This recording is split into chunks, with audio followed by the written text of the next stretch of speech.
¿Y tú? ¿Ya visitaste nuestro Carpet Shop Truck? Te invito para que lo conozcas. Alfombras Vía Rápida es una empresa con años de experiencia, excelente servicio y sin problemas. Donde encuentras tapetes y alfombras al mejor precio y calidad. Nuestro equipo atento y profesional está comprometido a ofrecer resultados de calidad de manera oportuna y económica. También instalamos persianas y piso laminado. Los esperamos en Avenida Rápida Oriente, 14750. En tiempos difíciles hay que redoblar esfuerzos para darse a conocer. Si eres emprendedor y tienes un negocio pequeño, con nuestros servicios te podemos ayudar a que las personas conozcan lo que haces. En J-Lux te ofrecemos estos servicios en ambos lados de la frontera. Manejo de redes sociales, videos publicitarios, diseño gráfico, campañas publicitarias, videoclip musicales, fotografía de producto y alimentos, fotografía y video para eventos sociales, fotografía comercial. Además, somos un canal de televisión en línea y contamos con programas variados en los cuales te podemos hacer publicidad. En J-Lux hacemos crecer tu negocio.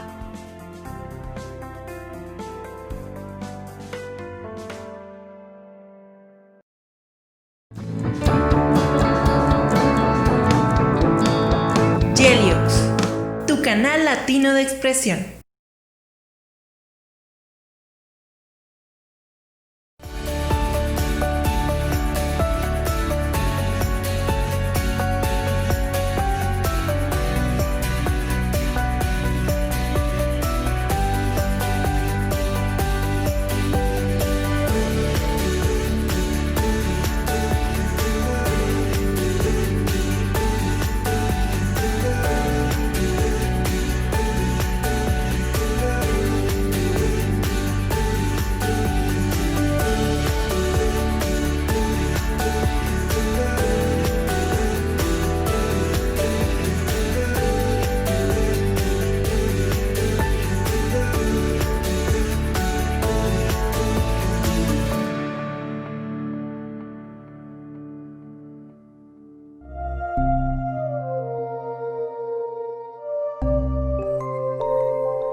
Hola amigos, ¿qué tal? Bienvenidos una vez más a su programa Legal y Humano. Con el gusto de saludarlos y de desarrollar este nuevo tema para todos ustedes, los derechos de los niños.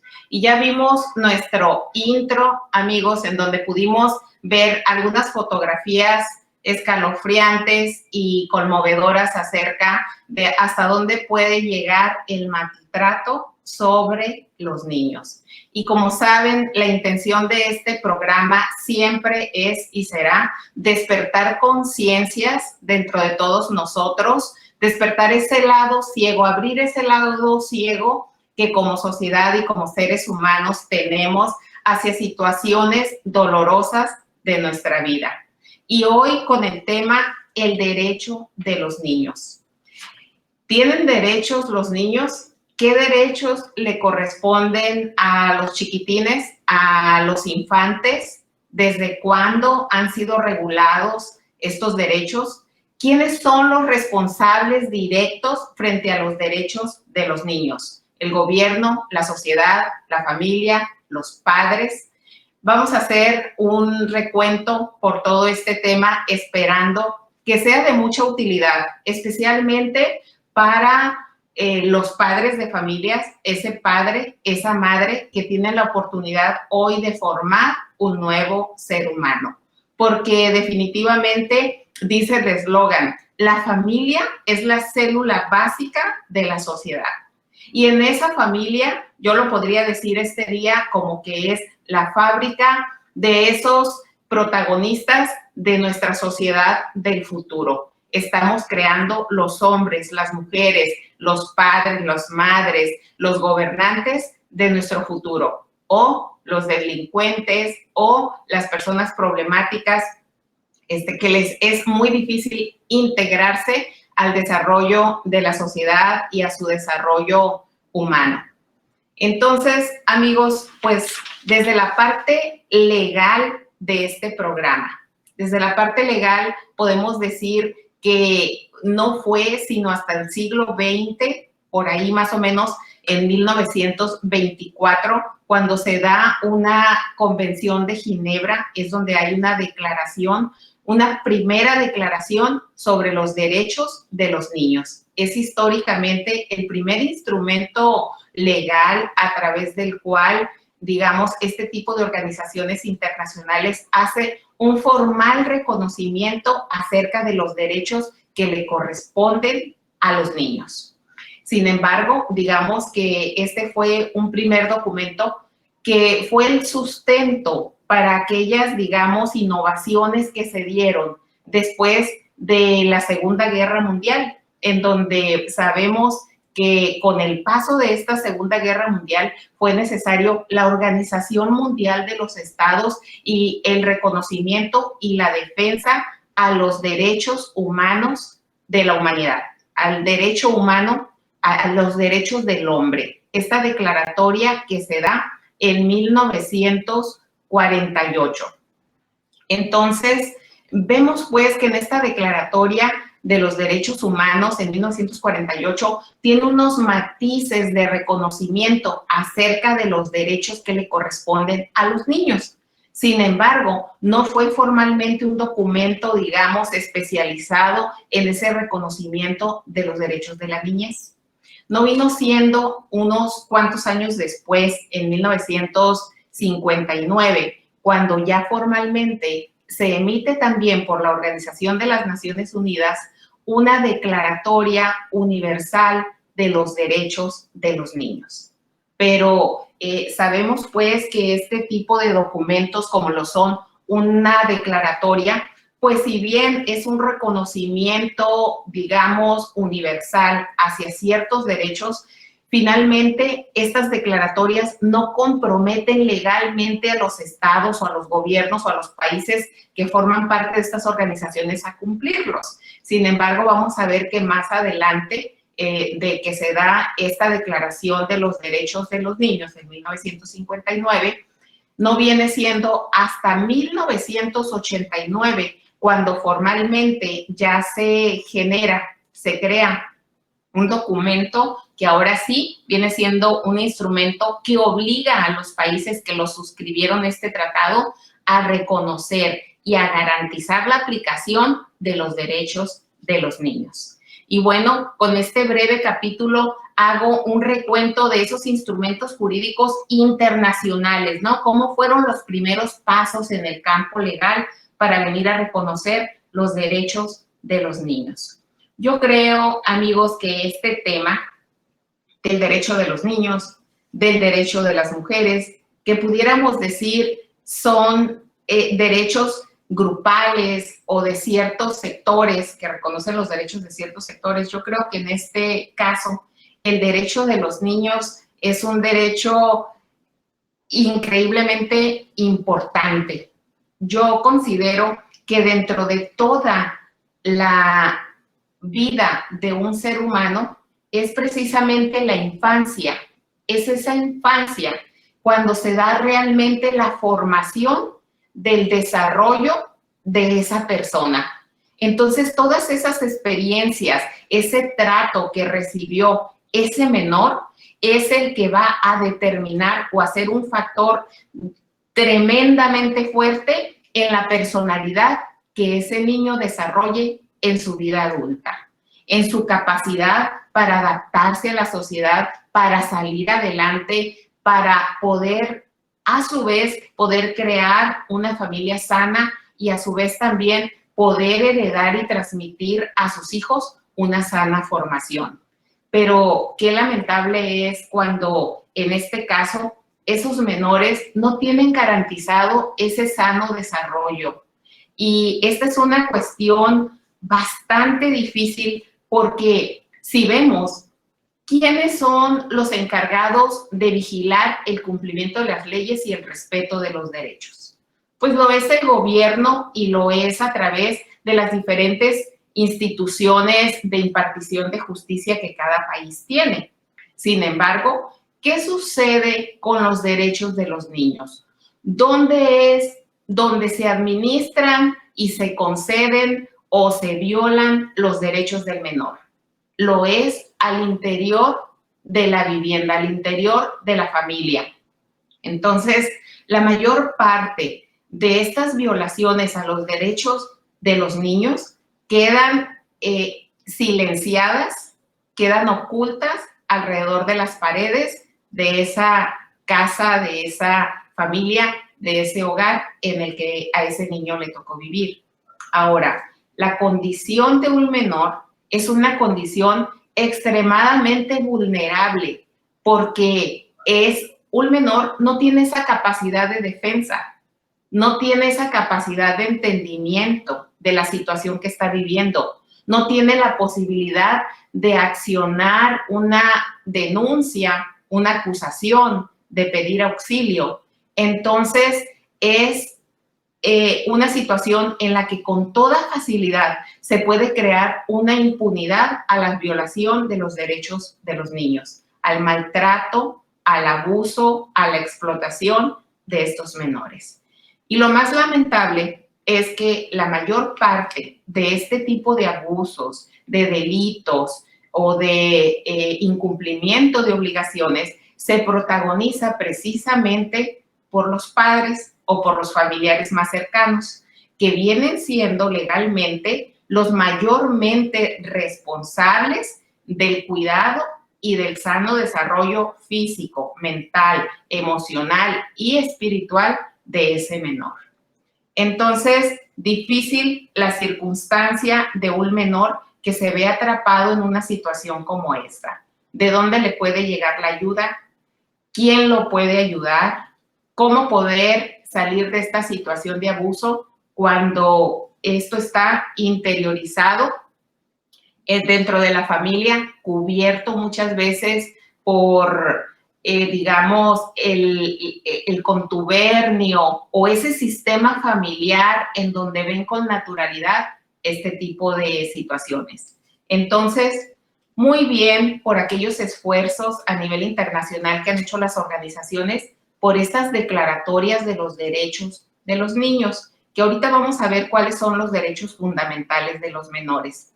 Pero antes de eso quiero comentarles que la ley en realidad no rinde frutos mientras no sea cumplida, mientras no sea observada. Entonces, de nada sirve estar repletos de cuerpos normativos, de leyes y de autoridades encargadas de la administración de justicia si realmente estos mecanismos de defensa al menor no le llegan, son ineficientes, no son aptos o no tienen las medidas de prevención que resultan necesarias. Entonces, haciendo un repaso por estas declaraciones y por este tratado internacional que reconoce los derechos de los niños, vemos que los propósitos o los objetivos que tuvieron el crear esos instrumentos fueron, primero que nada, el remarcar perfectamente cuál es la función de la familia dentro del respeto a los derechos del menor. Un exhorto fue también una finalidad de estas medidas internacionales y de estos tratados y convenciones fue el exhortar a todos los gobiernos de los países que forman parte de estos tratados a realizar y a ejecutar sistemas y mecanismos que garanticen el respeto a los derechos humanos de los niños. ¿A través de qué? A través de leyes, a través de instituciones, a través de difundir información y de educar a la sociedad sobre todo a padres y madres de familia que se van a encargar de la formación y educación de un menor, profesores en sus rubros y bueno, el gobierno pues está obligado a tener toda una estructura completa en donde pueda finalmente asegurarle a la sociedad que estos menores van a tener esa protección o esas garantías de respeto a sus derechos. Otro de las finalidades de estos esfuerzos internacionales son el lograr la no discriminación, es decir, que los niños no sean discriminados ni por razón de su situación económica, ni por razón de su raza, de su nivel social, de su color de piel, ni ninguna circunstancia que pueda ponerlos en una situación de desventaja o de discriminación por este tipo de situaciones.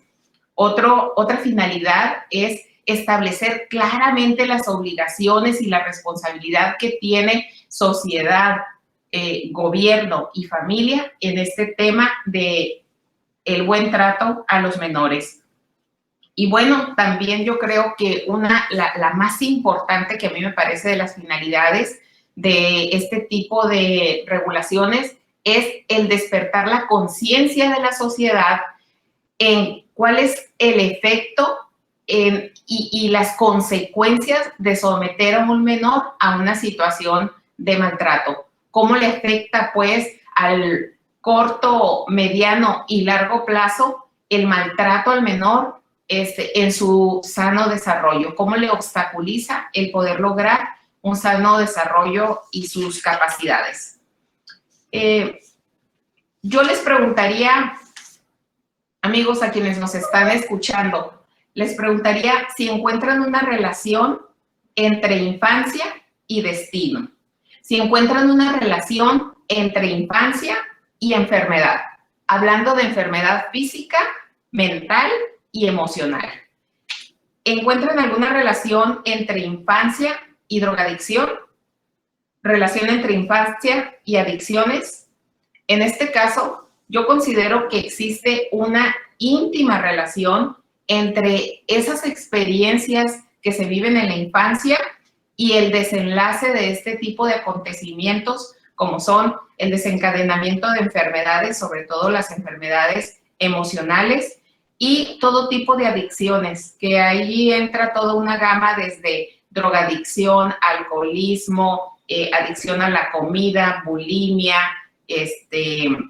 anorexia y todo este tipo de desviaciones de conducta que pueden presentarse desde la adolescencia o la juventud, ¿no? Y que en realidad no respetan edad, ni sexo, ni condición social y pueden afectar a cualquier ser humano.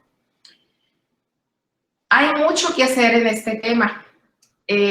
A nivel estatal, desde el punto de vista legal, apoyado en estas declaraciones universales de los derechos de los menores, se han logrado regulaciones a nivel nacional y a nivel estatal, los estados que formamos la República Mexicana, en donde se protegen los derechos de los menores, como es el caso, en el caso de Baja California, que tenemos la Ley de Protección y Defensa de los Derechos de los Menores y la Familia.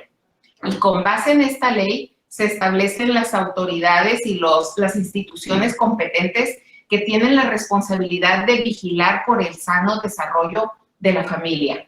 Y dentro de la familia, específicamente y prioritariamente, el desarrollo integral de los menores. Entonces, conforme a esta ley de protección y defensa de los derechos de los menores en el Estado, se tiene establecida la Procuraduría de la Defensa del Menor y el sistema también estatal para el desarrollo de la familia, que nosotros lo conocemos clásicamente como el DIF, ¿no? Siendo estas autoridades, tanto el sistema estatal como la Procuraduría para la Defensa de los Menores, las autoridades administrativas encargadas a quienes se le tiene encomendada el desarrollo de todo tipo de programas de prevención, pero también de atención a todos aquellos casos de denuncia de menores que son abusados o que están atravesando por una situación como esta, ¿no? Y obviamente, tanto la Ley de Protección y Defensa del Menor como este sistema estatal del desarrollo integral de la familia tienen establecido un marco al cual se les confieren facultades para que puedan desarrollar todos los procedimientos legales y administrativos para tomar medidas en protección de los menores. ¿Como cuáles? Como por ejemplo la reubicación de el hogar en donde esté viviendo, en donde esté habitando el menor, pudiendo sustraerse de la casa de los padres o de quienes tengan encomendada la responsabilidad de cuidarlos y no estén cumpliendo con estas obligaciones. Los menores pueden ser sustraídos, pueden ser establecidos o pueden ser encomendados en hogares distintos que previo los estudios correspondientes cumplan con mejores condiciones que garanticen el buen trato al menor. Definitivamente no tenemos nosotros una facultad de viajar en el tiempo. El tiempo pasa y no hay manera de meter reversa hacia el pasado. Por eso, qué importante es el poder tomar medidas oportunamente en tiempo cuando un menor está pasando por una situación como esta. Entonces, definitivamente, las leyes están ahí. Yéndonos a la parte legal de la situación, podemos decir que las leyes, los cuerpos legales, las autoridades, los sistemas de justicia están perfectamente establecidos. Yo creo que en ese sentido no hace falta legislar más a detalle. Yo creo que hace falta difundir las leyes y hacerlas cumplir. Tener instrumentos que verdaderamente puedan ir mejorando esa garantía hacia los menores de una mejor condición de vida. Pero regresando al punto, ¿cuál es el punto medular que yo encuentro aquí? Un primer punto que yo encuentro es que, en principio, los participantes de este tema acerca de cómo se trata a un menor, cómo se desarrolla un niño, pues definitivamente primero está en manos de sus cuidadores, que pueden ser sus padres en primera instancia, y si estos no están, quizá de sus parientes más cercanos, o bien finalmente si se trata de un niño que pasó por un proceso de adopción o que está en una situación de orfandad, que es un huérfano, pues probablemente este cuidado se le encomendó a determinada persona, como pudiera ser un tutor o algún representante legal. Y pudiera suceder que esta persona sea realmente quien no cumpla con estas reglas o con estas disposiciones de derechos de los niños de su cuidado, ¿no? Y en este sentido, creo pues que los protagonistas principales, las personas que actúan primeramente, son esos parientes, esos cuidadores, y obviamente está involucrado ahí como un participante el menor. Pero en ese estado de vulnerabilidad, en donde, como les comentaba, el menor no tiene esa capacidad de poder defenderse, de poder recurrir a las autoridades para que pudieran obrar en su defensa. En una primera instancia, ese es un primer factor, digamos, que obstaculiza, que pone un freno a que verdaderamente esas leyes que se han dibujado para proteger a los menores no lleguen a buen término. Es decir, a que puedan verdaderamente ser una realidad en beneficio de los menores. Sin embargo, en este punto, yo sí les recuerdo que en este sentido y conforme a lo que establece la Ley de Protección a los Menores del Estado, somos corresponsables toda la sociedad. ¿Por qué? Porque cualquier persona que tenga conocimiento de que se está registrando un abuso o un maltrato hacia un menor, aunque no sea un familiar, aunque no tenga un vínculo o un interés jurídico directo hacia el menor, esa persona tiene la responsabilidad y la obligación de poder hacer la denuncia correspondiente. Entonces, esto principalmente involucra a vecinos, amigos de la familia, a conocidos que pueden percatarse de la situación que puede estar atravesando un menor. Sin embargo, amigos, en la realidad vemos que este tipo de denuncias, este tipo de participación de personas ajenas a la problemática en forma directa, pues son muy difíciles, porque lamentablemente como sociedad estamos, justificados por una indiferencia, o nos pretendemos justificar de una indiferencia hacia este tipo de situaciones, ¿no? En donde quizá tenemos conocimiento de situaciones tristes, lamentables, que pueden estar atravesando menores, pero no tenemos ese valor ni ese civismo o ese compromiso, digamos, como personas, como humanos, de poder tomar cartas en el asunto. En este tema ahorita vamos a entrar a alguna cuestión de la situación de que nadie da lo que no tiene, ¿no? Entonces, los padres generalmente tendemos a repetir en los hijos la forma en que a nosotros nos trataron.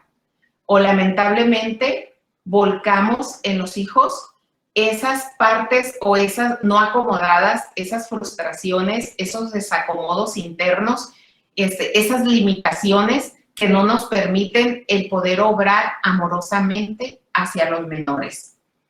Entonces, en este sentido, si hacemos un repaso por los principales derechos de los menores, como les dije hace un momento, pues han habido diferentes etapas en el tiempo de cómo ha ido evolucionando este reconocimiento de los menores. Pero en esa Convención Internacional de los Derechos del Niño, ¿cuáles son los derechos que se remarcan o que se establecen como derechos del niño? Primero, un interés superior del niño. ¿Qué quiere decir esto del interés superior del niño? Quiere decir que dentro del manejo de las situaciones familiares y dentro de los conflictos legales dentro de los que se ve involucrado un menor, lo que las autoridades tienen que tomar en cuenta principalmente es lo que más le conviene al bienestar integral del menor. Es decir, por ejemplo, por ponerles un ejemplo en relación con este tema del interior superior del niño.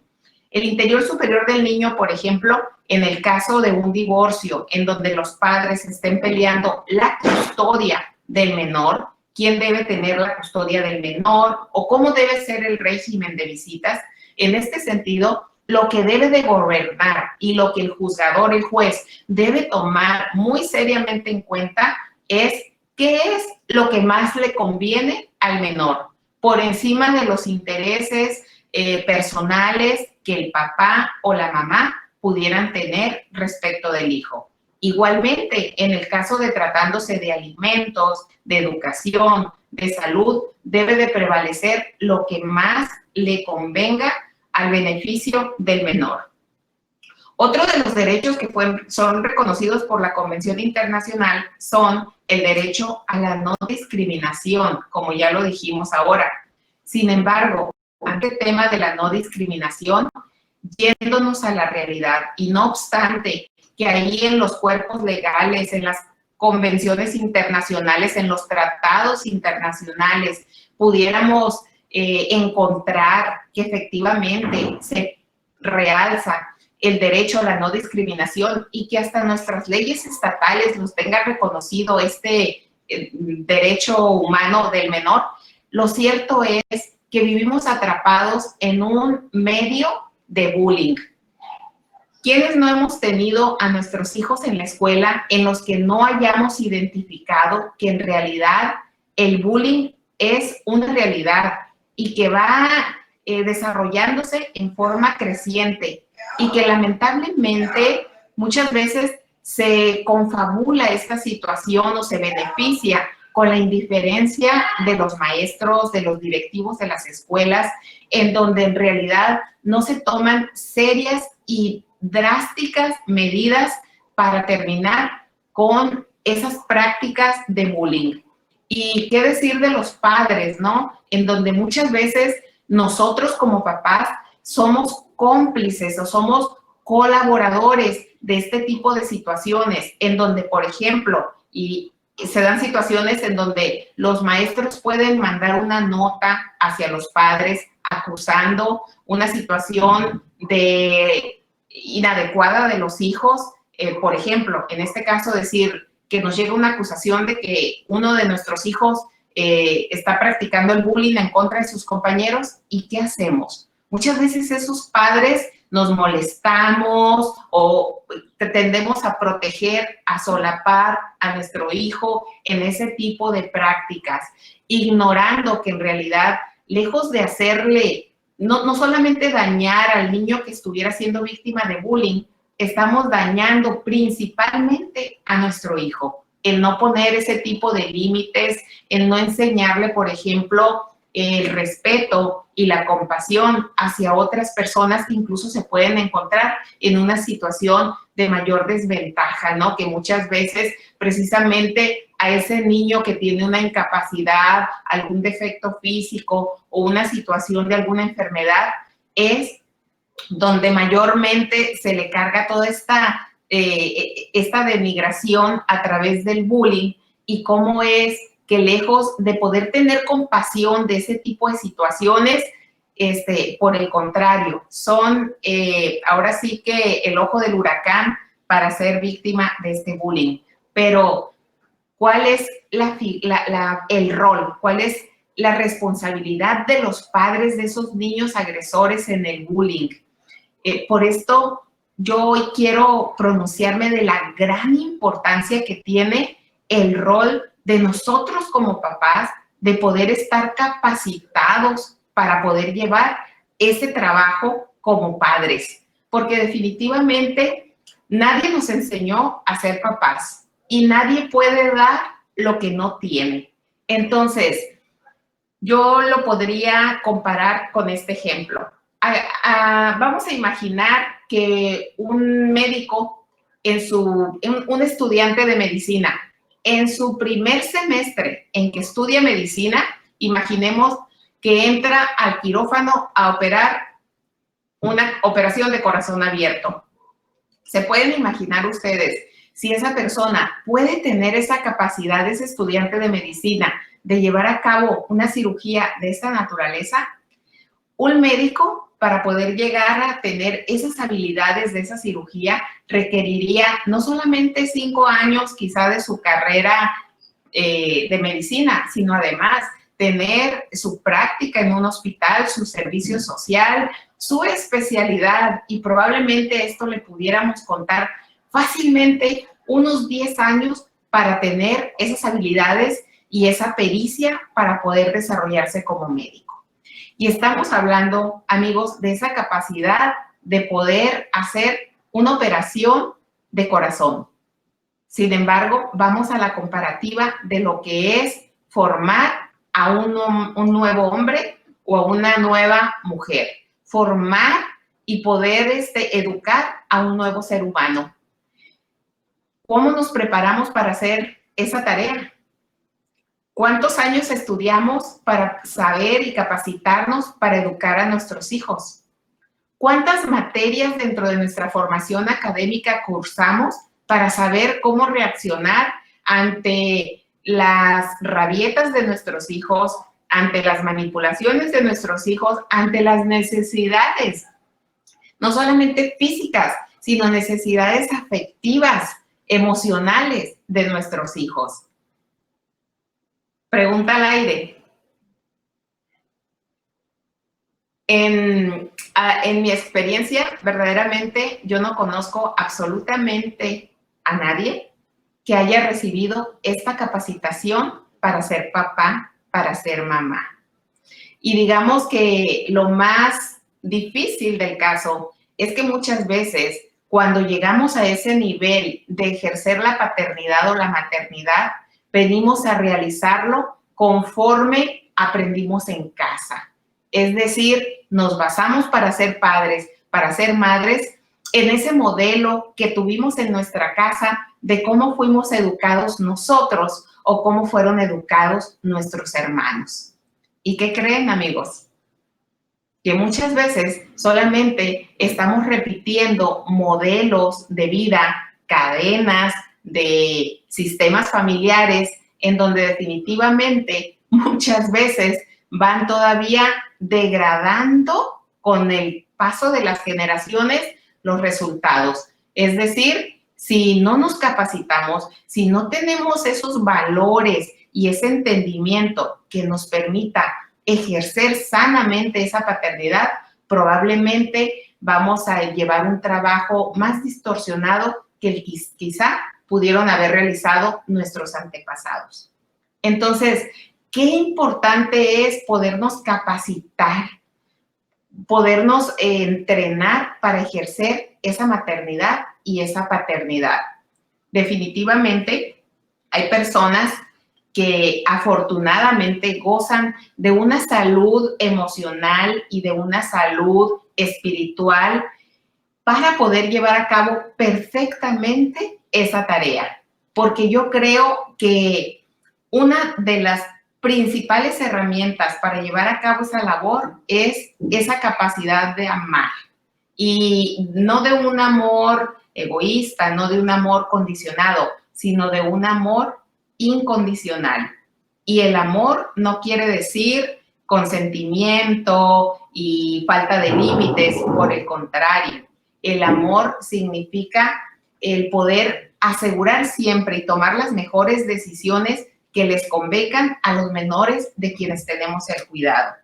Entonces, a mí me llama mucho la atención de esta situación desde la Declaración Internacional de los Derechos del Niño que se dio por allá en 1959, ya se hablaba de un derecho fundamental del menor, que es el derecho al amor. ¿Sí? Es así como lo digo. Dentro de esta Convención Internacional de los Derechos del Niño, se estableció dentro de este cuerpo legal que el niño tiene derecho al amor y tiene derecho a la comprensión de sus padres y al cuidado integral de su salud física, mental y espiritual. Entonces, me parece a mí que dentro de toda la gama de derechos, como es, por ejemplo, el derecho a la vida, el derecho a la sobrevivencia, el derecho al sano desarrollo, el derecho a la libertad de expresión, el derecho a ser escuchado, me parece que sobre todos esos derechos, para mí, el derecho fundamental es el derecho al amor y a la comprensión. Porque yo creo que cuando una formación de un menor puede darse dentro de un clima del amor, la comprensión, la escucha y el poder expresarse, yo creo que ya lo demás viene por añadidura. Sin embargo, como les digo, nadie da lo que no tiene. Entonces, para poder llegar a desarrollar este derecho fundamental del amor hacia los menores, es elemental, es necesario que la persona que tiene a su cargo ese cuidado de los menores pueda tener esa capacidad de amar. Yo creo que una imagen lo dice todo. Ahorita lo estamos viendo, amigos. Qué difícil es comprender la vulnerabilidad de un menor. No entendemos hasta qué nivel es vulnerable un niño. Entonces, lamentablemente, muchas veces, ¿cómo puede desviarse esa frustración del adulto? ¿Cómo puede pervertirse esa responsabilidad en que, en vez de ser el principal apoyo y sostén en la formación de ese menor, se convierte en todo lo contrario, en ese agresor, en ese violador de los derechos y de las garantías que tiene cada uno de esos menores? Amigos, para continuar con este tema, vamos a ir a un breve corte y regresamos con más para seguir hablando de estos derechos de los menores y cómo podemos nosotros participar como sociedad en una mejor garantía para todos esos chiquitines. Regresamos. ¿Estás en busca de remodelar el interior de tu hogar, oficina o negocio? No lo pienses más. En Decoraciones Rubios tenemos lo que buscas. Variedad en alfombras comerciales y residenciales. Tapetes decorados, importados de la India. Contáctanos en Tijuana al 624-0833. Visítanos en calle Benito Juárez, número 4, Colonia Guadalupe, Victoria. Y al 01800-078-2467. Si nos ves desde otra parte del interior de la República. En tiempos difíciles hay que redoblar esfuerzos para darse a conocer. Si eres emprendedor y tienes un negocio pequeño, con nuestros servicios te podemos ayudar a que las personas conozcan lo que haces. En J-Lux te ofrecemos estos servicios en ambos lados de la frontera. Manejo de redes sociales, videos publicitarios, diseño gráfico, campañas publicitarias, videoclip musicales, fotografía de producto y alimentos, fotografía y video para eventos sociales, fotografía comercial. Además, somos un canal de televisión en línea y contamos con programas variados en los cuales te podemos hacer publicidad. En J-Lux hacemos crecer tu negocio.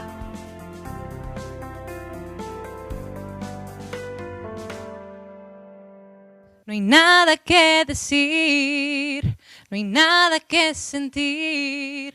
Hoy voy sin rumbo fijo, ya no sé a dónde ir. Hola, mi nombre es Mafer González y yo soy J-Lux.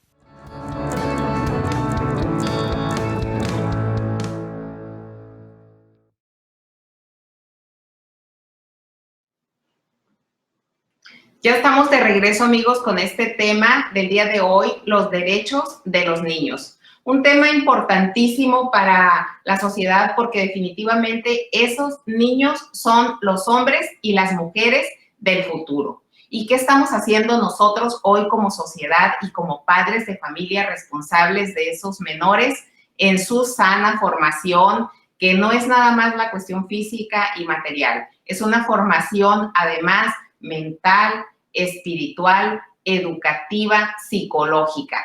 Entonces, qué importante es, si tú hoy, amigo, amiga, que me estás escuchando, tienes la responsabilidad de un menor, de la formación de un menor, yo te invito a hacer una seria reflexión, un parar y ver de cómo estás llevando a cabo esa responsabilidad y de qué manera participas o no participas de lo que existe a tu alrededor en el tema de menores.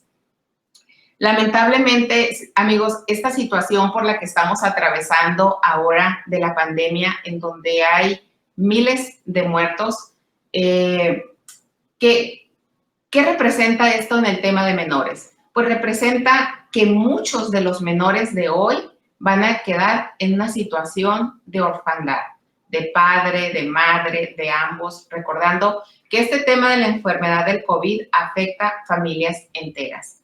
Entonces, en este caso, creo que como sociedad debemos estar prevenidos y dispuestos a participar y ayudar en ese tipo de necesidades de todos esos jóvenes que probablemente después de esta lamentable situación de la pandemia van a quedar en una situación de mayor vulnerabilidad y de necesidad de apoyo para continuar su sano desarrollo.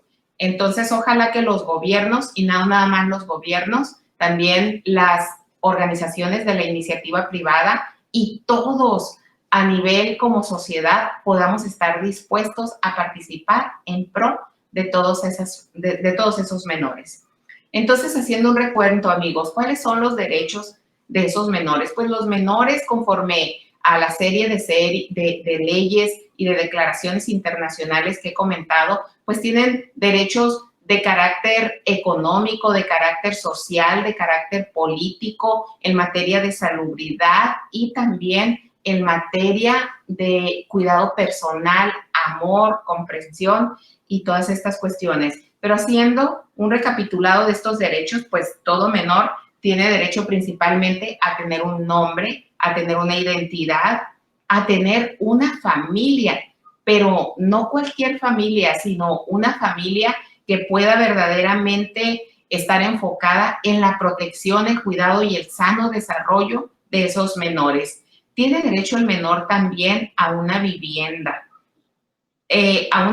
pero no visto nada más como un techo donde vivir, sino a un hogar en donde cada una de las personas que formen parte de ese hogar puedan verdaderamente estar dispuestos a cumplir con el rol que a cada uno le corresponde. Puede ser el rol de papá, mamá, hermanos, pero verdaderamente llevando a cabo ese rol, ese papel y esa aportación hacia el menor desde donde le corresponde.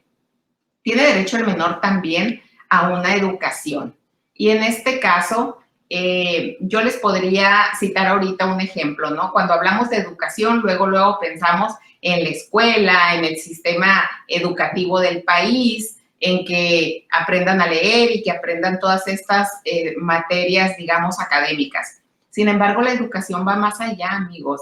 La educación no es únicamente cognitiva, sino también una educación emocional, en donde el niño pueda aprender estos valores que son fundamentales para su desarrollo.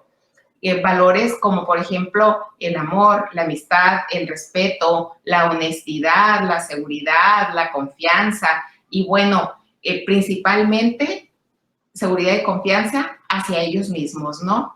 Entonces, ¿de qué manera estamos educando a nuestros hijos cuando, lejos de darles esas palabras de afirmación tan necesarias que son como esas gotas de agua que van a nutrir esa plantita, son etiquetas negativas las que muchas veces les grabamos en su programación mental, de que eres esto, el otro, aquello, visto desde la óptica de el padre, la madre, pero que definitivamente van a ser como un mandato, digamos, al que ese menor cuando sea grande va a obedecer. Entonces, yo te preguntaría, ¿qué destino te gustaría a ti para ese menor? Porque lo que le estés declarando a ese menor hoy es el destino que le estás regalando para su futuro. Entonces, en tema del derecho humano de la educación de los menores, yo te diría, la escuela educa, pero el ejemplo arrastra. Entonces, yo muchas veces me he preguntado, y desde niña, cuando era niña, era una niña así medio extraterrestre, porque yo tenía pensamientos raros para los niños, como por ejemplo, uno de mis pensamientos raros era que por qué no dividíamos la basura, ¿verdad? ¿Por qué en un bote de basura tiene que estar revuelto cosas que se echan a perder, que son cosas orgánicas, con cosas inorgánicas, en donde después va a ser un batidero todo? Entonces, desde muy pequeña yo tenía ese tipo de reflexiones, por eso les digo que era una niña como extraterrestre. Y en este caso, regresando al punto, ¿no? La escuela educa, pero el ejemplo arrastra. Y yo decía también de niña, ¿por qué en las escuelas nos enseñan tantas cosas?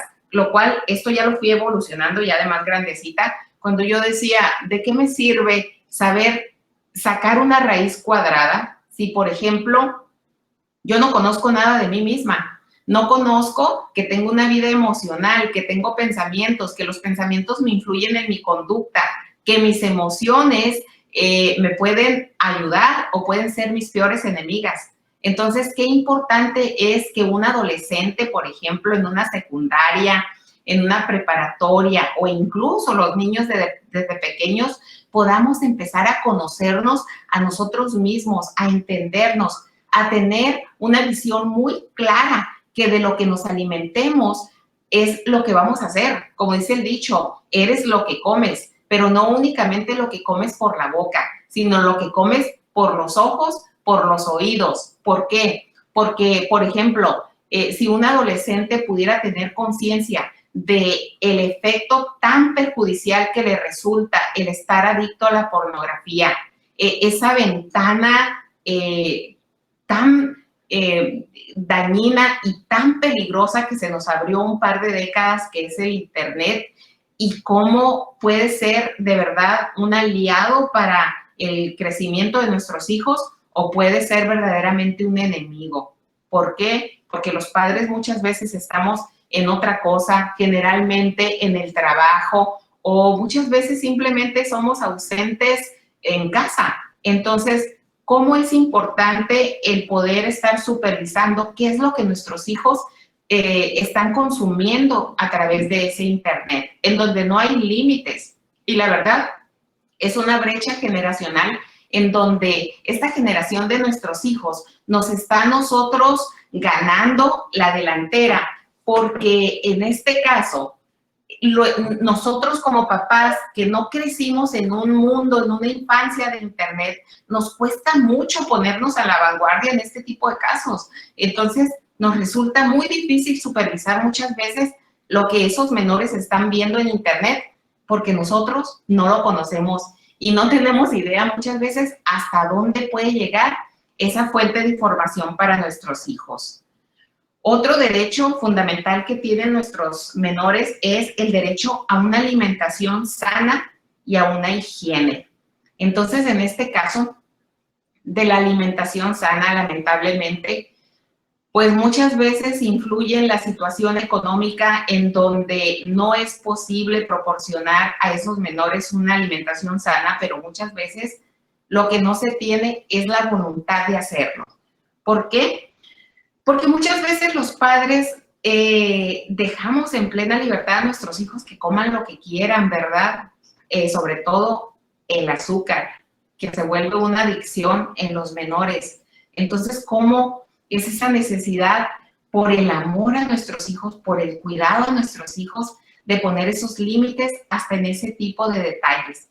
Detalles que se ven muy simples, pero que en realidad tienen una influencia muy poderosa en la formación de esa persona.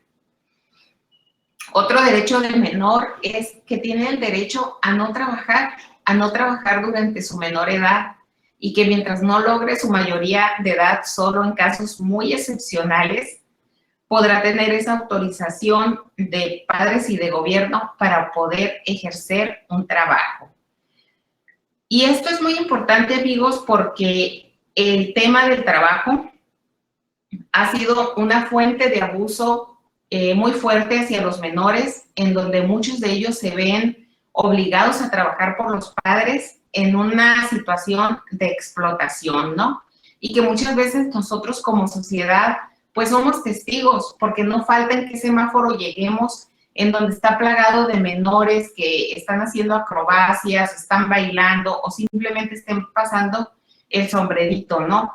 Entonces, en este tipo de casos, es triste que las autoridades no se ve que tomen medidas, porque estoy segura que les ocurre como a mí, que pasan muchas veces años y seguimos viendo a las mismas personas en los mismos semáforos, ¿no? Y qué decir del cruce de la línea internacional, en donde muchas veces los niños, pues, se dice están sedados con una supuesta receta médica de la enfermedad que adolecen y los padres pidiendo ese apoyo económico hacia los hijos, ¿no? En una situación de muchas veces, no digo que en todos los casos, pero sí muchas veces tratándose de una explotación hacia el menor. Los menores también tienen derecho a jugar, a poder vivir esa edad que les corresponde, que es la infancia, y en donde una de las cuestiones pues más edificantes para un menor es el poder jugar sanamente. Y otro de los derechos es el derecho a tener esos apoyos cuando ese menor nació con algunas condiciones especiales, con algunas discapacidades en donde es necesario contar con algunas herramientas de apoyo para poder tener un sano desarrollo. Entonces, como ven, amigos, estos derechos de los niños, pues aparentemente son derechos sencillos, son derechos simples, son situaciones fácilmente de cumplir. Sin embargo, en esto, los que están obligados a materializar esos derechos son esos adultos que son los responsables hacia los menores. Entonces, qué importante es que ese adulto tenga esa capacidad para poder identificar esas necesidades y esos derechos del menor y no vivir ese adulto en una burbuja egoísta en donde únicamente pueda ver sus necesidades personales como adulto y ponerlas por encima de las necesidades de los menores. Yo hace muchos años pude observar algo en una familia con la que tuve contacto de un detalle tan simple, pero tan significante. Era una familia muy grande, eran muchos hijos, más los yernos y nueras de las parejas de esos hijos y los nietos. Entonces, pues no había comedor donde cupiera toda la familia, ¿no? En las reuniones familiares. Y a mí me llamó mucho la atención cómo en esa familia los primeros que entraban a comer en la mesa, digamos la primera tanda de la servida de esa comida, era para los niños. Ahí se convocaba a los menores a comer primero que los adultos. Entonces, ese es un pequeño detalle, es una pequeña, digamos, costumbre que dice mucho. Dice el cómo poner primero la necesidad del menor por encima de la necesidad del adulto. Entonces, claro, habrá casos como cuando nos dicen que el adulto se tiene que poner primero la mascarilla. ¿Y a qué va esto? Que el adulto tiene que tener primero esa seguridad y esas capacidades para poder brindarlas hacia los hijos. Para poder dar amor, primero tengo que cultivar y saber cultivar el amor dentro de mí mismo. Entonces, en este sistema, todos somos responsables, amigos. Todos somos responsables. ¿Y cuáles son las principales consecuencias de no respetar esos derechos de los niños? Las consecuencias son muy específicas. Las consecuencias son que ese incumplimiento de esas responsabilidades frente a los menores, esa violación a sus derechos fundamentales, causan principalmente 5 heridas en todo menor. Una herida de abandono, una herida de rechazo, una herida de injusticia, una herida de traición o una herida de humillación. Y esas heridas, amigos, son invisibles y son tan tercas y tan prevalecientes que pueden perdurar años, décadas, toda una vida, y pueden ser tan audaces estas heridas a pasar inadvertidas incluso de la propia persona que las padece. Sin embargo, para lo que sí son muy celosas estas heridas son para perpetuarse a través de nuevas generaciones. Entonces, si tú, amigo o amiga que me estás escuchando, en respuesta de ese amor, digamos, filial que tenemos hacia nuestros hijos, un amor natural en donde todos los padres amamos a nuestros hijos y queremos un buen destino para ellos, yo te preguntaría, ¿cómo andas tú con tus heridas? Porque yo creo que el paso número 1 es empezar a reconocer mi parte responsable. ¿Cómo estoy yo? No únicamente como padre, sino antes de ser padre, soy persona, soy ser humano. Y esa maletita de tóxicos o de elixires mágicos positivos que yo traiga en la maleta son los que voy a perpetuar hacia esos menores con los que yo hoy soy responsable. Entonces, qué importante, amigos, es hacer ese trabajo de esa autorreflexión, de esa autoconciencia, en donde podamos revisar realmente cómo estamos interiormente nosotros como adultos, como responsables, padre, madre, tutor o pariente más cercano de un menor de quien tengo el cuidado. ¿Cómo estoy yo para saber qué es lo que le voy a brindar? ¿Cuánto me estoy ocupando yo de hacer ese autoconocimiento, de poder sanar interiormente y de poderme capacitar para poder cumplir lo mejor posible con esa responsabilidad? Lamentablemente, esto de los programas, e incluso programas de gobierno, programas, digamos, de políticas públicas que son responsabilidad de nuestros representantes de gobierno, pues no son muy abundantes. Yo, la verdad, hoy ya tengo mis hijos a punto en preparatoria, uno por entrar a universidad. O sea, ya pasé por un kinder, una primaria, una secundaria, una preparatoria, y realmente me sobrarían dedos de una mano para decirles las citas que me hicieron para una junta de formación de padres de familia, de capacitación. Honestamente, para mí, yo fui testigo de 0 programas de capacitación o de escuelas para padres, las cuales considero que debieran ser fundamentales, prioritarias, e incluso dentro de mi, digamos, labor extracurricular o fuera de lo que es mi profesión, yo tuve un acercamiento con un alto funcionario de gobierno estatal, de otras administraciones pasadas, no la actual, en donde le promocioné un programa en donde expertos, psicólogos expertos que habían participado en el estado en los programas de escuela para padres estaban interesados en repetir este tipo de programas al interior en el estado de Baja California, y lamentablemente la respuesta de estos funcionarios fue nula. O sea, no hubo realmente una aceptación, un interés, un diálogo hacia la instrumentación de este tipo de programas. Y yo te preguntaría a ti que nos estás escuchando, ¿cuál ha sido tu experiencia realmente? ¿Has sido convocado? ¿Se te ha promocionado? ¿Has tenido conocimiento de algún programa de capacitación para padres y para cómo saber conducir a un menor? Si lo eres, felicidades.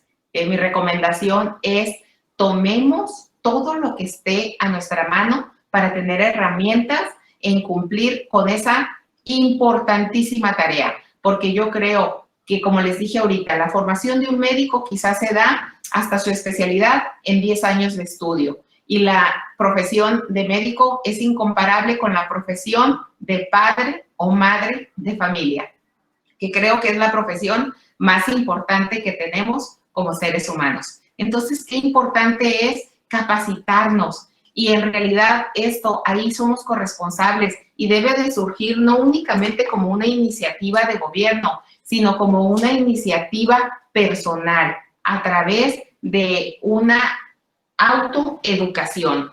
Y qué importante es leer, amigos. Y ya para finalizar este programa, yo les quisiera compartir 2 libros que pudieran ser, digamos, un buen inicio, un apoyo en este tema de cómo educar a los menores, cómo saber, cómo influir sanamente en la formación. Y un primer libro es Tu hijo, tu espejo. Este libro de una autora, Marta Alicia Chávez, es un libro muy conocido, muy famoso, en donde nos habla muchísimo acerca de la relación entre padres e hijos, y destaca todos aquellos errores que hemos cometido o que podemos llegar a cometer como padres o como responsables del cuidado y de la formación de un menor, ¿no? ¿Y por qué tu hijo o tu espejo? Porque realmente, amigos, hay un principio que dice que todo lo que vemos en otra persona es un reflejo de nuestra propia personalidad.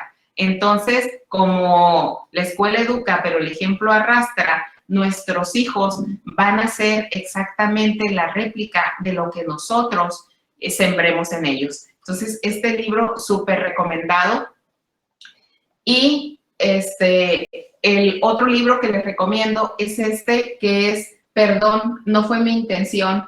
Este es de la autora Arturo y Silvana Roana, son 2 psicólogos expertos también en terapia familiar, y bueno, es un bestseller internacional y nos habla de que todo lo que un padre y los maestros quieren y deben enseñar.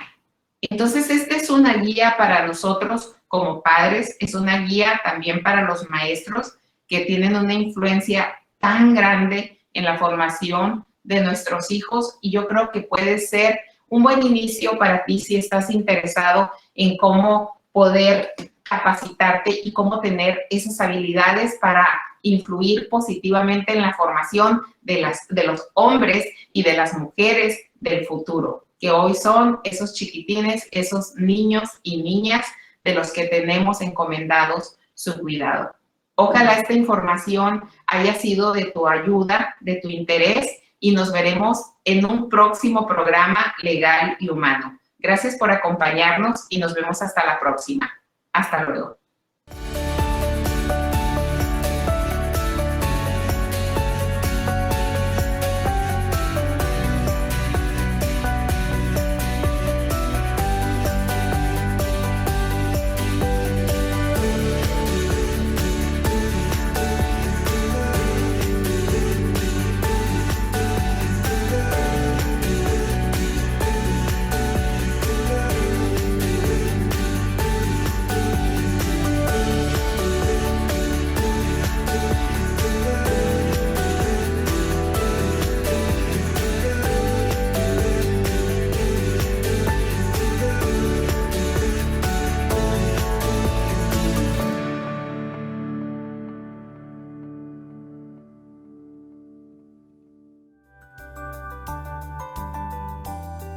Consiente a tu familia.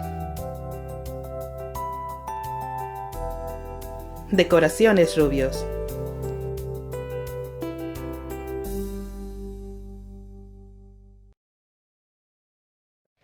En tiempos difíciles hay que redoblar esfuerzos para darse a conocer. Si eres emprendedor y tienes un negocio pequeño, con nuestros servicios te podemos ayudar a que las personas conozcan lo que haces. En J-Lux te ofrecemos estos servicios en ambos lados de la frontera. Manejo de redes sociales, videos publicitarios, diseño gráfico, campañas publicitarias, videoclip musicales, fotografía de producto y alimentos, fotografía y video para eventos sociales, fotografía comercial. Además, somos un canal de televisión en línea y contamos con programas variados en los cuales te podemos hacer publicidad. En J-Lux hacemos crecer tu negocio.